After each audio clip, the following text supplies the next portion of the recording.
환경책을 매개로 위기의 시대를 함께 고민합니다. 환경책을 읽는 것을 넘어 변화를 함께 만들어갑니다. 안녕하세요. 에코포커스 김기회입니다.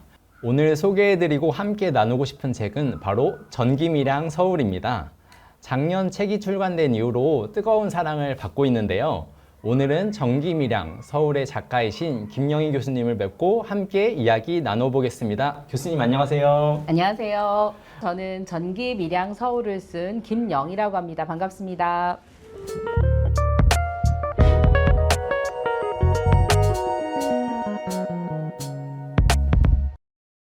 이 책이 밀양 송전탑 이야기를 담고 있는데 밀양이라는 지역과 연이 이 책 말고도 조금 오래됐다고 들었습니다. 네네. 어떻게 또 밀양과 연을 맺게 됐는지 조금 들려주시겠어요? 제가 그 학교 다닐 때 90년대 초반에 그 저희 전공 수업 중에 그 사투리, 방언을 다루는 수업이 있었는데요. 그거 과제를 하러 제가 밀양에 처음 갔었어요. 그래서 이제 처음에는 그 밀양에 밀양이 분지인데 분지 안에 있는 조그만 시골 초등학교 거기 이제 뒷문을 빠져나가서 그 선생님이 안내해 주셔가지고 그 빨래터 같은 데 모여있는 할머니들 이야기를 처음 듣게 됐는데 한 4시간을 쉬지 않고 이야기도 하고 노래도 하셔가지고 이런 세계가 있구나. 그때 굉장히 깊이 매료가 됐었고 그러면서 제가 사실은 밀양 때문에 이 전공을 하게 된 거예요. 그러니까 제가 하는 전공은 입에서 입으로 전해지는 이야기나 노래 같은 걸 다루는 거였는데 그래서 밀양에서의 그 경험을 가지고 그때 제가 마음먹은 게 아르바이트를 해서 돈이 생기는 대로 밀양에 와서 이야기를 들어야겠다 이런 생각을 했었고 그래서 90년대부터 그러니까 대학원 지나간 후에는 한 달에 한두 번씩 이렇게 꾸준히 이제 갔었죠. 그래서 그 지역 어른들 얘기를 듣고 뭐 또 같이 놀기도 하고 뭐 음식 같은 거 만들어 먹기도 하고 그렇게 쭉 지내왔습니다. 제가 가게 된 계기는 개인적인 거고요. 그때 당시에 저희 형부가 밀양에서 교사를 하고 계셔가지고 거기를 가게 됐고 제가 부산에서 성장을 했어요. 그래서 저한테 익숙한 동네이기도 했고 그런데 그 동궁여지 승남이라는 데 보면 되게 재미있는 이야기가 있는데 밀양인 호투쟁 이렇게 돼 있어요. 밀양 사람은 투쟁을 좋아한다. 그러니까 그런 구절이 붙은 이유가 뭐냐면 그 통일신라 시대 말기나 고려시대 말, 뭐 조선시대도 그랬지만 그 민중 봉기가 많았어요 밀양에서. 예, 그래서 그 원래는 현이었다가 향소 부곡이라는 조금 더 낮은 단계의 그 어떤 지방 급직제로 변화되기도 하고 이랬는데 또 그런 정도로 밀양에서 그런 그 종류의 일들이 좀 많았고 또 제가 실제로 밀양에 갔을 때 제가 제일 인상적이었던 게 뭐냐면 약산 김원봉 얘기를 어른들이 굉장히 많이 하셨어요. 그런데 그 김원봉 얘기를 다 홍길동 이야기처럼 하시는 거예요. 그러니까 동해번쩍 서해번쩍 뭐 이런 얘기 하시고 그 다음에 거기에 밀양에 삼행당 이야기가 많은데 원래 삼행당 이야기에 삼행당이 임진왜란 당시에 포로로 끌려간 조선 사람들을 구해오려고 갔다가 일본 사람들이 그 삼행당을 죽이려고 뜨거운 가마솥에 넣었는데 나중에 뚜껑을 열어보니 죽기는커녕 수염에 고드름이 달려있더라 이런 얘기가 있거든요.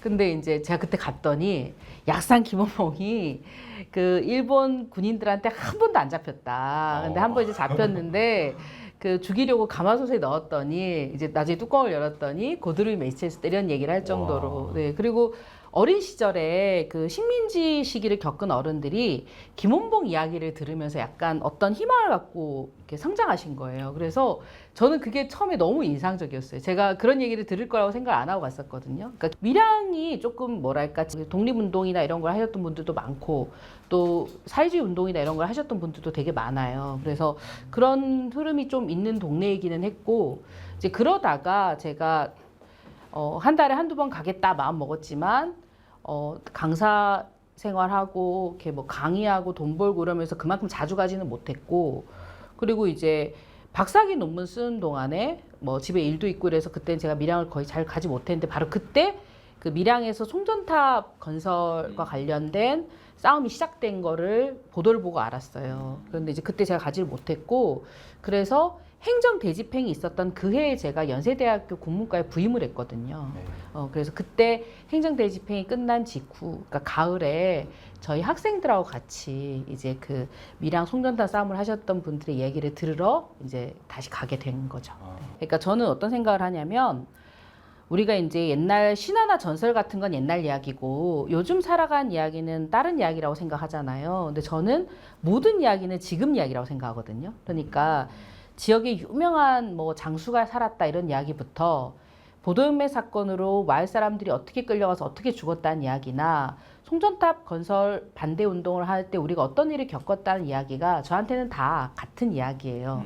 그래서 밀양에서 내가 사람들을 만나서 이야기를 계속 들었는데 지금 현재 그 이야기들이 있는데 그래서 자연스럽게 저는 그 이야기를 이제 듣게 됐던 거고 그리고 또 들은 이후에는 원래 이야기라는 게 들은 이후에는 듣기 전으로 돌아갈 수가 없거든요.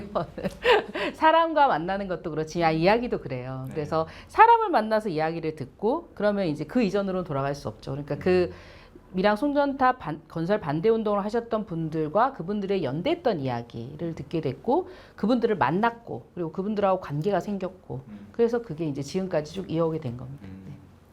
또 그러면 그 이야기를 들으면서 또 책을 쓰게 된 결심은 또 따로 있을 수 있을 것 같은데 네네네. 또 책을 쓰게 된 계기는 어떻게 되세요? 밀양 관련된 책이 제가 다른 것도 쓴 게 있었는데 네. 혼자 쓴 것도 있고 공동으로 쓴 것도 있는데 이 책은 이제 지금 밀양 대책위 그러니까 밀양 그 송전탑 765 KV 송전탑 반대 대책위가 그 지역의 주민들과 그 싸움에 연대했던 연대자들로 구성돼 있어요. 저는 이게 되게 중요한 의미를 갖는다고 생각하거든요. 그러니까 사회운동을 하던 사람들이 들어가서 이런 게 아니라 그 싸움의 당사자였던 주민분들이 여전히 그 싸움을 이어가고 계시고 그 싸움에 연대했던 당시에 이제 그 청소년 시절에 연대했던 분이나 그 다른 지역에서 가셔서 연대했던 분들이 지금 현재 그 대책위를 이끌어가고 계세요. 근데 그분들이 이제 어느 날 저를 찾아오셨어요. 그래가지고 이 밀양에서의 싸움이 밀양에서의 싸움만으로 끝난 게 아니고 또 그 싸움이 끝난 게 그러니까 그 싸움 자체도 끝나지 않았는데 사람들한테 이제 이게 잊혀져 가고 그리고 조금 지금 그 밀양에 계신 주민분들이 그런 것들 때문에 조금 뭐랄까 기운이 빠져 계시고 그런 부분들에 대해서 우리가 조금 더 힘을 드리고 싶은데 방법이 없겠냐 이렇게 의논을 해오셨고 저는 제가 이야기를 들었고 이야기를 들은 사람으로서 내가 글을 써서 풀어낼 수 있는 이야기들이 있다고 생각을 했고 그래서 책을 쓰자 이렇게 생각을 했고 저는 이제 이런 구술 작업에서 책을 낼 때 저한테 이야기를 주셨던 분들의 동기와 의지와 목적이 중요하다고 생각하거든요. 그래서 이제 내가 이 이야기를 어떻게 써서 전달했으면 좋겠냐 이런 걸 이제 여쭤봤고 그래서 딱 하셨던 얘기가 뭐냐면 밀양에 와보지 않았던 사람들 그리고 밀양에서 행정 대집행이 있었을 때 아주 어렵거나 그랬던 사람도 밀양에서 무슨 일이 있었는지 알 수 있는 책이었으면 좋겠다. 그리고 그 밀양 이외 지역에 있는 사람들도 이 밀양에서 어떤 일이 있었는지를 아는 걸 통해서 다른 지역에서 앞으로 일어날 수 있는 일, 이런 일이 또 발생할 수 있는데 그런 일을 미리 알아차릴 수 있었으면 좋겠다. 이런 얘기를 해주셨어요. 그래서 저는 그분들이 직접 하신 이야기를 들었으니 그 이야기를 가지고 그러면 최대한 그러니까 그 다음 세대를 염두에 두신 말씀이었기 때문에 이게 밀양 일을 직접 겪지 않았던 분들도 알 수 있는 그런 이야기를 써보자 이렇게 생각을 하게 된 거죠. 사실 이 책의 표지가 조금 독특해요. 이제 전기, 밀양, 서울 이렇게 되어 있고 이제 뭐 뭔가를 표현하고 싶었던 것 같은데 우선 제목의 후보가 한 100가지 정도 있었는데요. 제가 처음 생각한 건 다 비장했어요.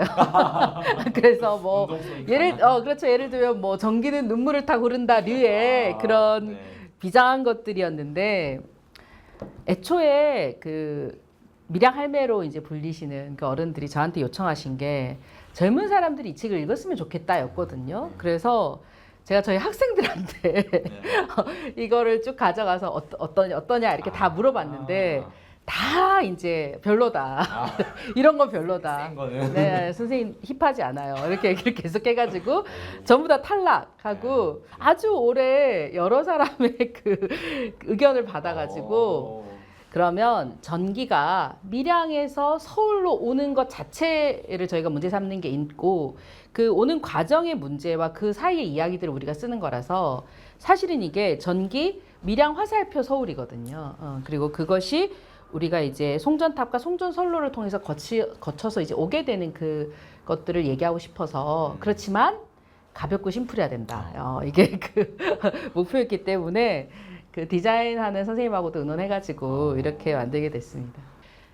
희망 버스를 한 번도 안 탔고 밀양에 한 번도 오지 않은 사람들이 죄책감을 갖고 이 책을 보지 않았으면 좋겠다. 마음이 막 이걸 보면 무거워지고 막 와 우리가 그때 밀양에도 못 갔고 막 이런 그래서 왜냐하면 우리가 그런 얘기를 서로 나눴거든요. 서로 미안해지고 죄책감을 느끼면 안 가게 된다. 근데 밀양은 그런 분위기가 있어요. 사람들을 밀양에 오는 연대자들을 환대하고 맞아서 그 사람들이 다시 오고 싶게 만드는 것, 맛있는 밥을 해줘가지고 다음에 이 밥을 다시 먹고 싶게 만드는 것, 이런 게 있거든요. 그래서 싸움은 즐겁게 오래 해야 된다. 이런 공감대 같은 게 좀 있어요. 그래서 막 이렇게 너무 막 무겁고 막 비장하고 슬프고 그다음에 이러지 않았으면 좋겠다. 그리고 또 제가 생각한 건 뭐냐면 밀양에서 이 싸움을 하신 분들이 그냥 국가폭력의 피해자로 그려지지 않기를 바랬어요. 이거는 되게 의미가 있는 사회운동이었고 저는 밀양 할머니로 불리는 밀양 할매로 불리는 이분들이 굉장히 훌륭한 에너지 정의, 기후 정의를 실현한 그리고 탈핵 운동을 실천한 운동가들이라고 생각하거든요. 운동가들로 대접하고 그 운동의 역사로 기술돼야 된다라는 생각이 있었고 그래서 그런 점들이 좀 드러나게 하고 싶었었어요. 그래서 이제 이 책의 내용 안에는 전기가 밀양 같은 곳에서 만들어져서 서울로 온다고 하는 것이 어떤 의미인가. 그리고 우리는 이제 서울이나 도시, 수도권 지역에서 전기를 사용하고 있는데 그러니까 우리가 어떻게 이 일의 당사자가 될 수 있는가라는 질문과 고민에서부터 시작을 해서 그래서 밀양에서 이분들이 송전탑 건설 과정에서 어떤 일들을 경험했는가, 어떤 폭력에 노출됐는가, 그리고 어떻게 대상화됐는가 이런 이야기들을 구체적으로 사실 우리가 그런 얘기도 했거든요. 이 책을 아주 구체적으로 써가지고 어른들 표현으로는 한전놈들이 다른 지역에 가서 절대로 이런 짓을 못하게 얘네가 어떤 짓을 하는지 밝혀야 된다 그런 얘기를 하셨었어요. 그래서 아주 구체적으로 어른들의 말씀들을 인용하면서 제가 들었던 이야기를 이제 쭉 구체적으로 푼 거고요. 그렇지만 그 안에 행정 대집행까지 이어지는 저항과 폭력의 그 기억들이 있지만 그 안에 우리가 어떻게 즐겁게 이 싸움들을 이어왔고 이어갈 것인가 그리고 이 싸움이 앞으로도 어떤 의미를 갖기를 바라는가를 이제 제가 듣고 또 제가 생각한 것들을 가지고 이제 풀러 쓴 거죠. 그래서 이 책은 이야기 책입니다. 네. 한번 개괄적으로 좀 밀양의 이야기를 송전탑 반대 운동의 이야기를 한번 얘기해 주실 수 있을까요? 네, 2004년, 5년, 3, 4, 5년 그 무렵에 예를 들면 이제 이 밀양 송전탑 건설에 관한 정책이 입안이 됐어요. 근데 이제 그거를 밀양 주민들은 알지 못했고요. 미리 말씀드리자면 송전 시설은 예를 들면 우리가 이런 거죠. 전기가 만들어져야 전기를 보낼 거 아니에요. 그러니까 핵심은 전기가 만들어지는 곳이 있고 전기를 소비하는 곳이 있고 그 사이가 멀기 때문에 송전 시설이 만들어지는 거예요. 그러면 전기를 소비하는 것들은 대부분 서울과 수도권에 집중돼 있고 그 전기를 만드는 곳들은 대부분 서울로부터 멀리 떨어진 곳에 있어요. 그리고 예를 들면 밀양 같은 경우에는 고리 원자력 발전소에서 만들어지는 전기인 거죠. 그러니까 예를 들면 고리 원자력 발전소에 추가로 원자력 발전이 발전소가 건설되거나 하면 추가로 송전탑이 건설돼야 하는 거예요. 예를 들면 아니면 소비 전력, 그러니까 소비할 곳에서 소비 수요가 높아진다고 판단하거나 이런 명분을 갖게 되면 또 송전탑이 만들어지게 되는 거죠. 그래서 송전탑 건설과 관련된 정책들이 입안이 됐고 주민들이 모르는 사이에 그리고 주민들이 모르는 사이에 뭐 설명회 같은 것들이 개최가 됐고 뭐 일부 주민들만 참여한 거죠. 그리고 주민들이 모르는 사이에 그 정책들이 결정이 돼서 집행이 되기 시작했어요. 그러면서 이제 각 마을에 어쨌든 형식적 절차로 동의를 구해야 됐죠.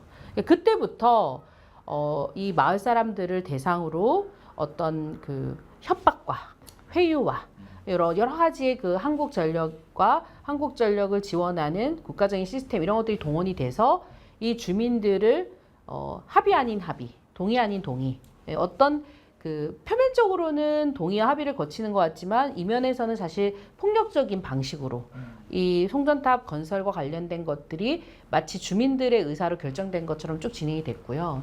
이제 그 과정에서 주민들이 굉장히 격렬하게 저항하셨죠. 왜냐하면 765kV라는 건 76만 5천 볼트의 전기를 한 번에 보낼 수 있는 선을 매단 송전탑이 세워지는 거거든요. 근데 그 전선이 여러분들이 생각하시는 것처럼 이렇게 가는 전선이 아니에요. 70만 5천 볼트가 흐르는 그 전기가 흐르는 전선은 이만큼 굵은 거예요. 그러니까 한번 송전탑 건설 과정에서 전선이 끊어진 적이 있었는데 그게 땅에 탁 떨어지는데 그냥 쿵 하고 지축이 울렸다고 그랬거든요. 그러니까 굉장히 그 무게감이 있는. 그래서 실제로 이제 그 송전탑이 가동이 되면 전기가 가는 소리가 들려요. 윙 하고. 이렇게 흐리거나 비가 올 땐 더 심하고요. 그래서 그 송전탑 주변에 예를 들면 송아지를 키운다. 그러면 이제 송아지들이 그 우리가 이제 뭔가 다른 신체적 이상이 있는 송아지들이 태어난다거나 양어장을 하면 물고기들이 떼죽음을 한다거나 이제 어른들이 주로 하시는 말씀이 있는데 감자든 뭐든 밭농사 같은 걸 한번 지어보면 알 수 있다. 왜냐면 송전탑 주변에서 아무것도 안 돼요. 그러니까 어른들은 몸으로 경험하시는 거죠. 아, 식물이 못 자라고 동물이 살 수가 없는데 사람이 살 수가 있나? 이런 생각을 하시게 된 거고. 그래서 그 송전탑이 그 주민들이 거주하는 1km 바깥에도 있지만 1km 이내에도 세워져 있어요. 그래서 어떤 분들은 마당에서 거실 창문을 열면 앞에 송전탑이 딱 보여요. 거실 뒷창문을 열어도 뒤에도 보여요. 안방에 들어가서 그러니까 사방에 둘러싸여 있는 거, 포위되어 있는 거죠.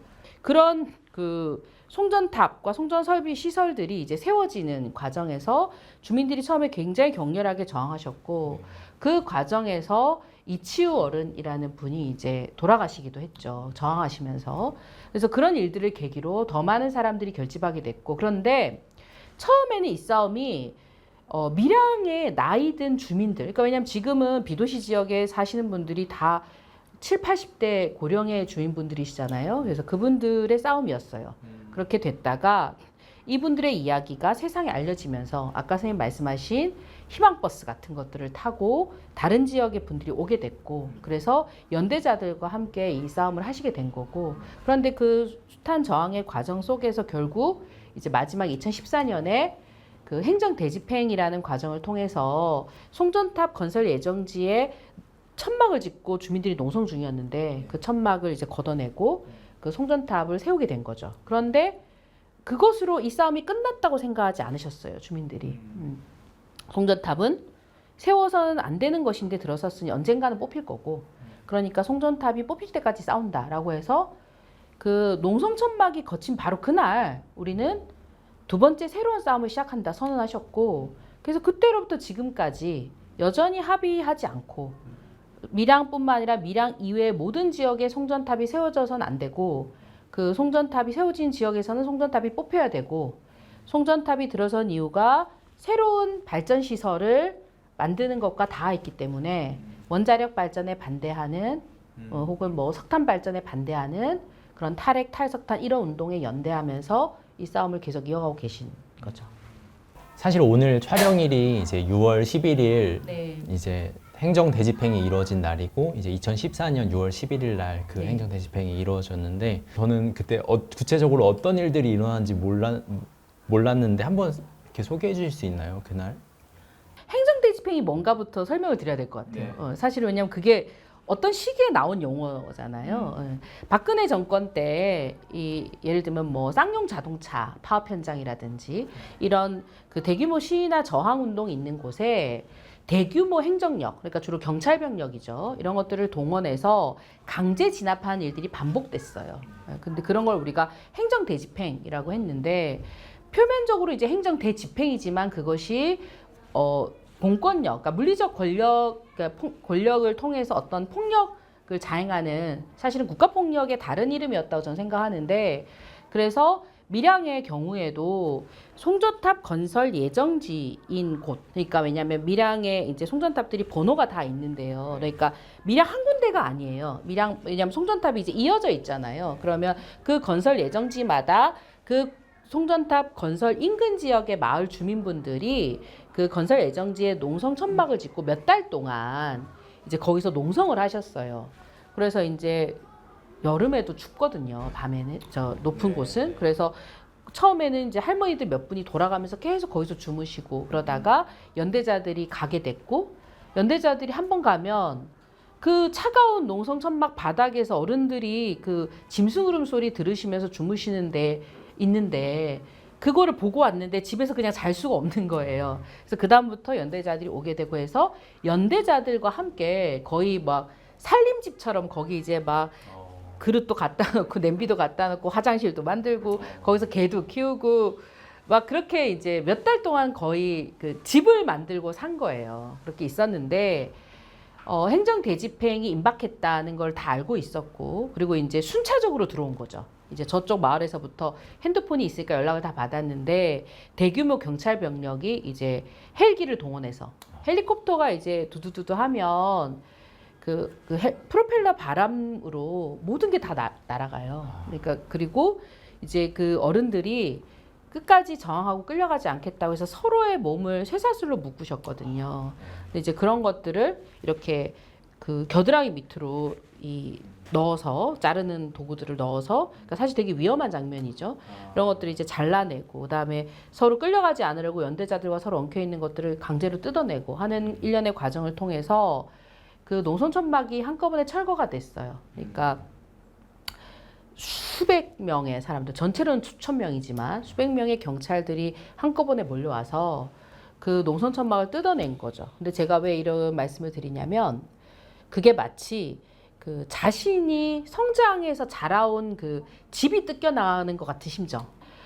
그러니까 그 같이 밥해 먹고 이런 냄비들이 너무 소중한 거예요. 그 냄비들이 경찰들의 발길질에 그 걷어차이고 이런 걸 참아 볼 수가 없으니 그런 걸 이제 막 다 이제 행정대집행 임박했다는 소식을 듣고 그런 걸 다 챙기고 이렇게 하신 거예요. 근데 그 집이 뜯겨 나갈 때 그걸 이제 그대로 보신 거죠. 그래서 거기서 많은 사람들이 다양한 연령대 사람들이 저항했지만 결국 그 천막이 다 뜯겼고 그래서 그 농성장에서 다 철수하게 됐고 그 이후에 이제 토목 자재들이 오면서 송전탑 건설이 진행이 된 그게 이제 그날 2014년 6월 11일 행정대집행의 날이었습니다.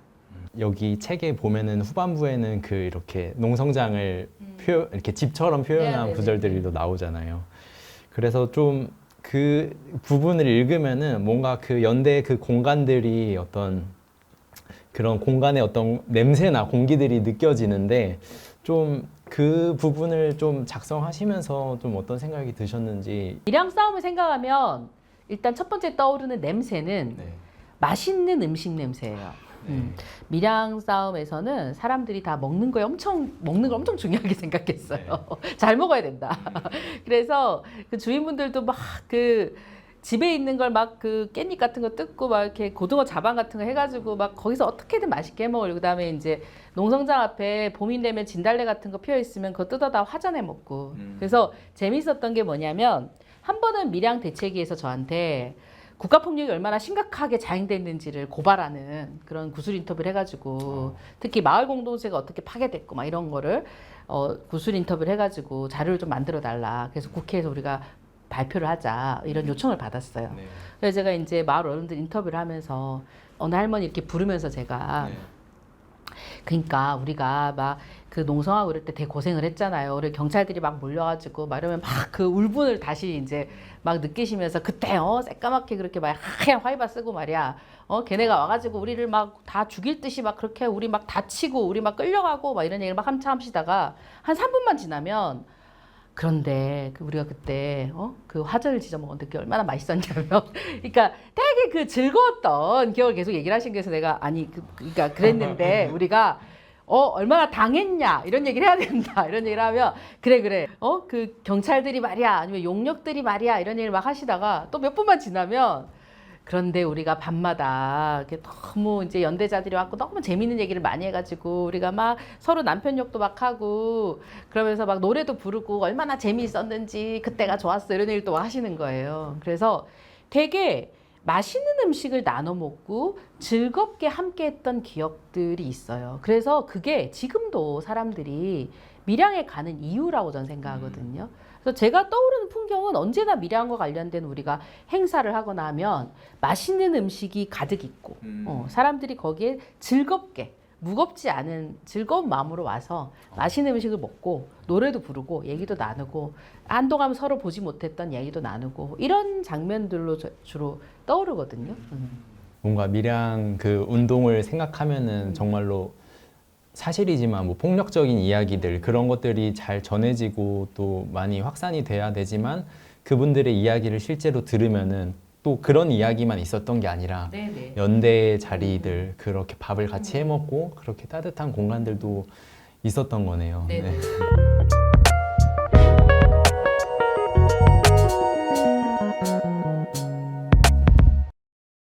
저한테 인터뷰하셨던 분 중에 한 분이 뭐라고 그러셨냐면 내가 서울에 데모하러 가보니까 한밤중에 그냥 온 도시가 훤하더라. 그래서 여기 이렇게 삐까뻔쩍하게 전기를 쓰느라고 우리 마을에 송전탑을 그렇게 세운 거였구나. 이걸 깨닫게 됐다. 그 얘기를 하셨었거든요. 저한테는 그게 되게 중요한 의미가 있는 말이었어요. 그러니까 이게 에너지 부정이, 에너지의 문제만이 아니라 한국 사회가 얼마나 오래도록 비도시 지역을 식민지 삼아 수탈해 왔는가 하는 문제가 전 다 있다고 생각하거든요. 그래서 그런 생각들을 좀 하게 됐고 또 하나는 어떤 분이 또 뭐라고 얘기하셨냐면 옛날에는 이 싸움을 하기 전에는 그 노동자들이 막 데모하고 이런 거 보면 아, 저놈들 때문에 나라 망한다 이런 생각을 했다는 거예요. 그런데 본인이 이런 일을 겪으면서 이제 노동자들을 만나서 연대하기도 하고 우리를 도와주러 오기도 하고 그런 것도 있지만 본인이 싸우시면서 내가 송전탑 꼭대기에 올라가서 막 외치고 싶은 그런 마음이 있다는 거예요. 사람들이 좀 다 알아달라 이렇게. 그래서 높은 그 골리앗 같은 데 올라가서 노동자들이 단식하고 외치는 그 마음을 알게 되셨다는 거예요. 저는 그 말씀도 되게 인상적이었어요. 그리고 또 어떤 얘기를 하셨냐면 밀양 싸움을 해서 본인이 사람답게 살게 됐다. 이런 얘기를 하신 분들이 되게 많아요. 그전에는 그냥 시골에서 농사나 짓고, 그러니까 그것도 굉장히 중요하고 큰일이지만 그분들 표현에 농사나 짓고 자기 가족의 일밖에 몰랐다면 세상을 알게 됐고, 그래서 세월호도 용산도 다 이제 만나고 알게 됐고, 그리고 그렇게 알게 되니, 아, 진짜 세상을 사는 것처럼 살고, 내가 이런 중요한 실천과 이런 발언들을 하는 게 사람들한테 의미가 있다는 것도 알게 되고, 그래서 사실 밀양 어른들이 말씀을 굉장히 잘하시거든요. 그 뭐 집회 같은 데 나와서 말씀하시면 나는 국회의원들보다 훨씬 이분들이 말씀을 잘하신다 이렇게 느낄 때가 되게 많아요. 그래서 어떤 운동가들보다, 그러니까 이분들도 이 운동의 과정에서 성장하고 단련되신 부분이 있으시고, 제가 느끼기에 한 번 세상 밖으로 나온, 이제 이 대부분의 분들이 여성분들인데 한 번 세상 밖으로 나온 이 분들은 다시는 후퇴하지 않으세요. 이 모든 싸움에서 언제나 후퇴하지 않고 나가시는 이 장면들이 있거든요. 그래서 그런 것들이 이제 좀 그 이 이야기에 담겼으면 했던 게 있고, 또 하나는 밀양에서 송전탑 건설은 모든 사람들에게 나란 일이었어요. 한국전력이 한다고 하지만 나란 일이다. 왜냐하면 한국전력 직원들하고 같이 밀양시청 공무원들이 왔고, 한국전력 직원이 알 수 없는 정보를 갖고 왔고, 그러니까 내 자식이 어느 은행에 다니는지, 그래서 그 은행 지점장이 불러서 당신 어머니 요새 송전탑 반대운동 하시냐, 그거 못 하시게 해라. 그래서 강릉에서 은행에 다니는 아들이 전화해서 엄마 요새 데모하러 다니는겨, 나가지 마이소, 이런 전화를 하게 만들고, 이런 것들이 한국전력의 힘만으로 할 수 있는 게 아니잖아요. 네. 그래서 이 지역 분들이 뭐라고 그러셨냐면, 이거 나란 일인데 나라에서 하는 일 막아서 될 게 아니다. 나라에서 하는 일 막아서 제대로 한 적이 있냐, 성공한 적이 있냐. 그리고 또 하나는 나라에서 하는 일을 막는 사람은 다 빨갱이인 거예요. 그래서 빨갱이들이 어떤 일을 당하는지를 보신 분들이라는 거죠. 그쵸. 그래서 제가 얘기하고 싶었던 게 뭐냐면, 제가 왜 90년대 초반부터 밀양을 갔다 그랬잖아요. 밀양에서 제일 많이 들은 얘기가 보도연맹 학살과 관련된 이야기하고, 밀양이 그 빨치산 토벌 작전이 아주 극심하게 자행됐던 곳이고 극심하게 자행됐던 곳에 송전탑 건설이 됐어요. 그러니까 이 동네는 그 어른들의 친구들, 어린 친구들이 계곡에서 뭐 가재 잡다가 빨치산으로 오인받아서 총 맞아 죽고 막 이런 기억들을 갖고 있는 동네인 거예요. 그러니까 제가 무슨 생각을 했냐면 도미야마 이치로라는 역사학자 그런 얘기를 했는데 폭력의 기억을 가장 강하게 갖고 있으면서 그 공포를 안고 사는 사람은 누구냐면 죽은 자의 곁에 있었던 사람이라고 그랬거든요. 그러니까 그 국가폭력을 반복해서 경험했던 사람들이 이 다시 국가폭력을 경험할 때 그 사람들에게 나란 일이라는 게 어떤 의미인가. 그거는 그냥 함부로 대들면 안 되는 일 정도가 아니라 엄청난 폭력에 직면할 수 있는 일. 그러니까 그거는 공포로 기억되는 일인 거예요. 그러니까 이런 사람들에게 다시 국가가 어떤 그 동원할 수 있는 힘들을 동원해서 강제로 무언가를 하려고 할 때 그거를 막아서거나 저항할 수 있는가. 그러니까 그리고 실제로 그거를 막아서서 저항하려는 사람들에게는 얼마나 큰 용기가 필요했겠는가. 이런 생각들을 좀 하게 되는 거죠. 그래서 국가폭력이 전시되었고 국가폭력을 기억하는 사람들의 장소에서 다시 이런 일들이 벌어졌다는 사실이 그리고 늘 그렇다는 것. 그러니까 대한민국의 모든 그 비도시 지역의 대부분의 곳이 이런 기억을 갖고 있고 수탈의 어떤 장소였고 그리고 그런 곳에서 다시 이런 일들이 반복된다는 것. 그런 것들을 이야기하고 싶었습니다.